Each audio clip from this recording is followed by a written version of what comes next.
Hey everybody, welcome back to Univesco TV. So this is our third week of our interaction with Mauro from Shanghai. I myself here am based in Bali, Indonesia.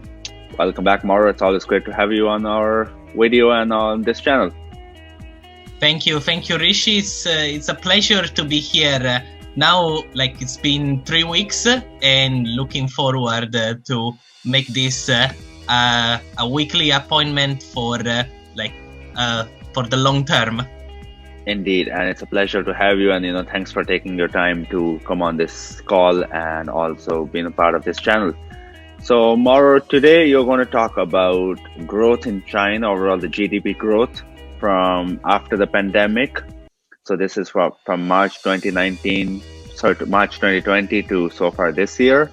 I'm going to add a little bit to that as well, the growth in Chinese economy, but also overall investing in Chinese economy. I'm also going to talk about the futures and the options and the trading market for US and Europe, especially how it has blossomed, how it has grown since the pandemic started back in early 2020. So we're going to talk about finance, we're going to talk about investments, we're going to talk about overall the economy, and we're going to talk about different sectors which are poised to grow in 2021. And that includes the e-commerce in China, the retail sector in India. So Mauro, if you would like to start off talking about the economy in China and tell me what's happening in China, what's happening in Shanghai. I miss Shanghai. It's been a while since I've been in Shanghai. It's been 3 months. So tell me what's happening in China. Okay, thank you for your introduction.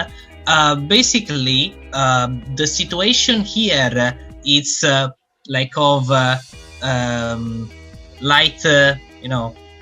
confidence in the future, basically. But yeah, we're always quite careful. Basically, a year ago, the lockdown started in the Hubei province, and then we know how the last Chinese New Year went, and then what happened later. A year later, we can see that China basically responded in the best way possible to this challenge, since it was the first to be hit by the pandemic. It was by far the first to solve the situation, and also it avoided so far any second wave. In Europe, we are already talking about third waves, and exactly. Here it's exactly what the government is trying to avoid. There have been a few cases also here in Shanghai, but there is already massive testing and isolation for all of this. For all of these cases, in basically to save the Chinese New Year that is coming. 1 or 2 weeks ago, there was a spike in the Hebei province near Beijing in Shijiazhuang. So we'll see now how this Chinese New Year will go, if this second spike will be avoided at all, and how we can carry on. But basically, we can say that avoiding the second wave so far has been quite beneficial for the economy, which is the first one, the only one that registers a positive growth in 2020, and yes, it's actually a substantial growth. It's 2.3%. That's for the standard of China, since it's been around in the last 10 years or so, between 5 and 7%. it might not sound like a lot, but in Italy in the last 20 years, I don't even remember when we saw a growth of 2.3%. So this is good news. We can say quite confidently, especially looking at how it started, since the National Bureau of Statistics back in the days of of last year, in the first quarter registered minus 6.8. I remember, if memory serves. But then eventually already escaped the technical recession, as they avoided being for 2 quarters in negative terms. At that time, it was already around 2% growth on the quarter, and eventually overall for 2020 the overall growth has been reported to be 2.3%. So there is a light enthusiasm on this for what the last year could offer. We see now in Europe everyone is struggling with a negative growth that is far worse than we could have expected in January 2020. That is far worse than the aftermath of the 2008, and this the economy worldwide will take a long time to rebound. So we can again, I'm saying here in China, we can say that there is a light enthusiasm for this. However, I want to also to make a few points why this is a light enthusiasm and not and we are not talking in stronger terms of an incredible success, let's say. First, I want to take to our audience attention the reflection, let's say, of Michael Pettis, which is a professor at Peking University, which basically reports that it was quite foreseeable that this would have been the growth for 2020. He already said that would have been between 2 and 3% in annual terms. However, he also points out, I think quite rightly, that this growth is less healthy than it actually could be.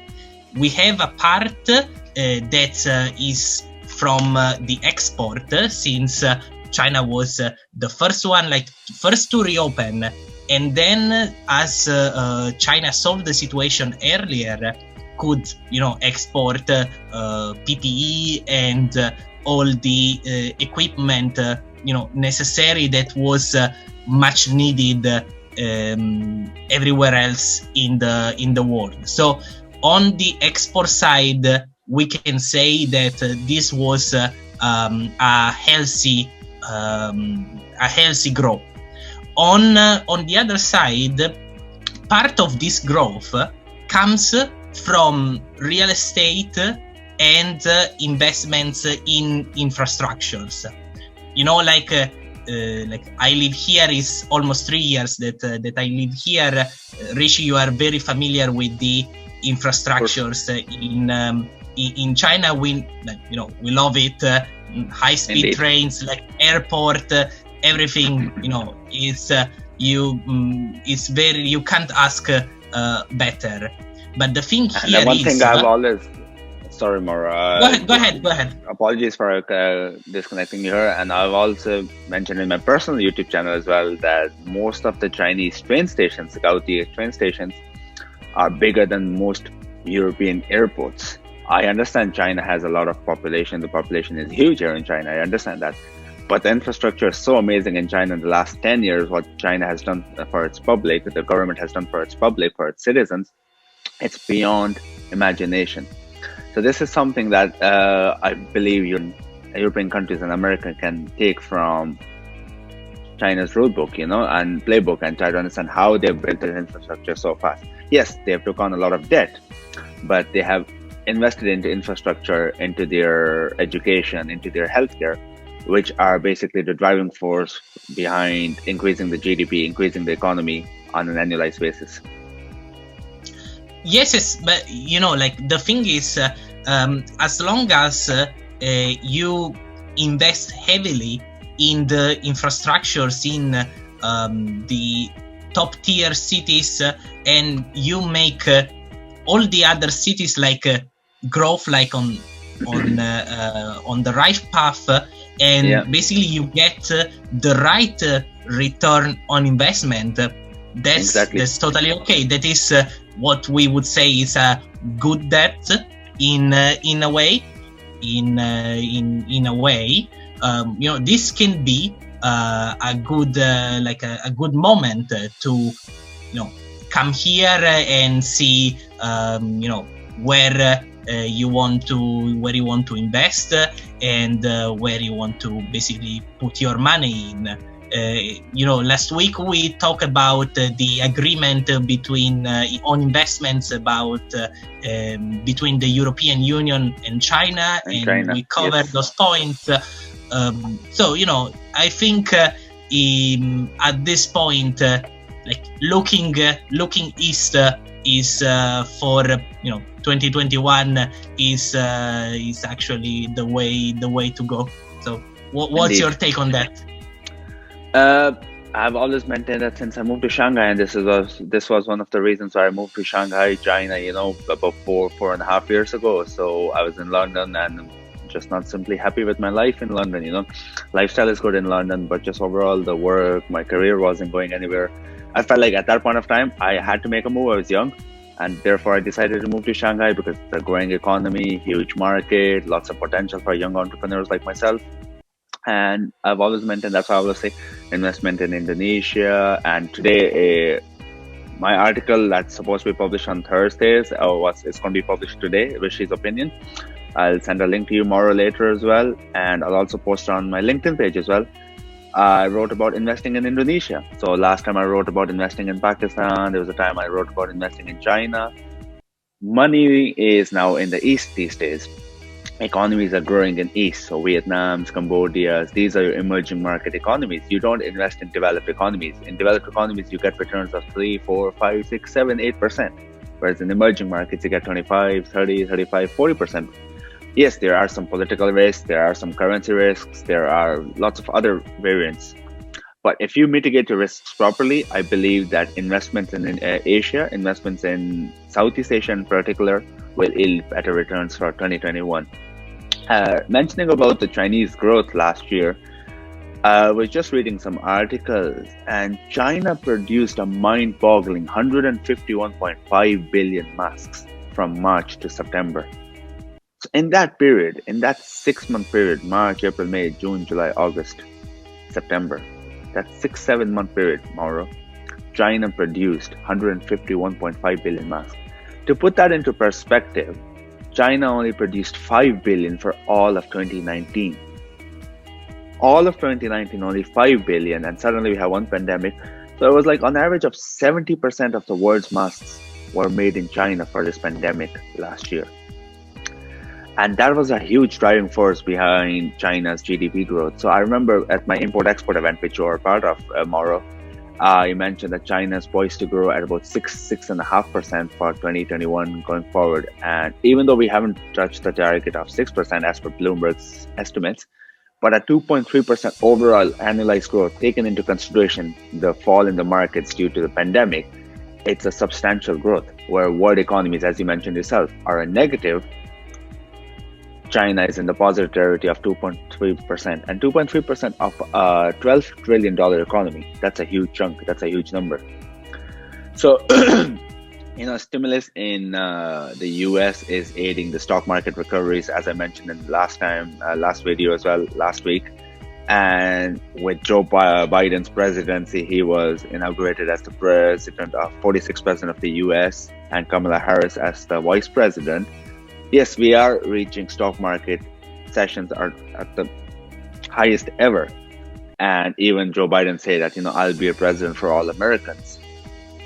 These things, I believe, don't add any value, because at the end of the day, yes, he will be president for all Americans. Yes, he's an American citizen. He's an American president. That's his job. But the stimulus in America, and then the tech sector fueling the stock markets in America, as I mentioned last time, they're all aiding recovery, but there's no recovery as such in terms of fundamentally, because America's not producing anything. Yes, they're providing the services, but overall the shape of the American economy and the European economy, with the third and the fourth lockdown and the waves and the different variants and the mutants of virus and all so on and so forth, they're dragging down the economy. What that is doing is literally what cash does to a portfolio. It's a drag to the portfolio, because cash doesn't yield any returns. It's just keeping it there. So I feel like, with Asia, the growth in Asia going forward in 2021, 2022 is what I feel that investment into this part of the world will yield better returns. The only thing that is poised to grow is probably e-commerce in the Western world. But then if you compare the e-commerce sector of the US or Europe to China, you're on a different level. You live yourself in Shanghai. I was in Shanghai myself. Mauro, you know the logistic ability of the Chinese being able to provide goods to you instantly. Taobao, for example, it's amazing. Have you ever seen anything similar to Taobao anywhere else in the world? Probably No, not. Like the absolutely not. delivery logistics is simply not. Like you just order something at lunchtime, by evening you have it, by dinner time you have it. And overall, the Chinese e-commerce sector is supposed to grow 21% this year, and cross-border 33%. So we see huge numbers coming out. Now, the authenticity of these numbers, okay, we can question on them. People always say that China comes up with fake numbers, so on and so forth. But the sectors are poised to grow because the public wants those goods. Indian online gaming industry, for example, is supposed to touch 2.8 billion by 2022 in the next 2 years. Because a lot of Indians, due to lockdowns and everything, a lot of young Indians are playing games on their smartphones. And due to the ability being able to purchase Chinese-made smartphones for a fraction of the cost of what South Korea's Samsung or America's Apple does, iPhone, people are able to buy high-spec mobile phones, smartphone devices to be able to play those games, and therefore the valuation and therefore the gaming industry is poised to go, because people are downloading. PUBG is one of those biggest games on the Indian platform. And it's, I'm not exactly sure, I think it's like a $10 billion valuation of PUBG's parent company, because of the, I think it's like something like 100 million downloads for PUBG on the Google Play Store app. So I feel like there's a lot of growth coming out of these countries, and I've always maintained, if you want to invest, utilize my services, utilize Mauro's services, invest into Southeast Asia. I'm here in Indonesia. I'm looking for investment opportunities for myself and for my clients. Utilize our opportunities, utilize our expertise, utilize our experience to be able to understand what you can do in these markets and invest in these markets. It's very important for you to understand that this is where the growth is at.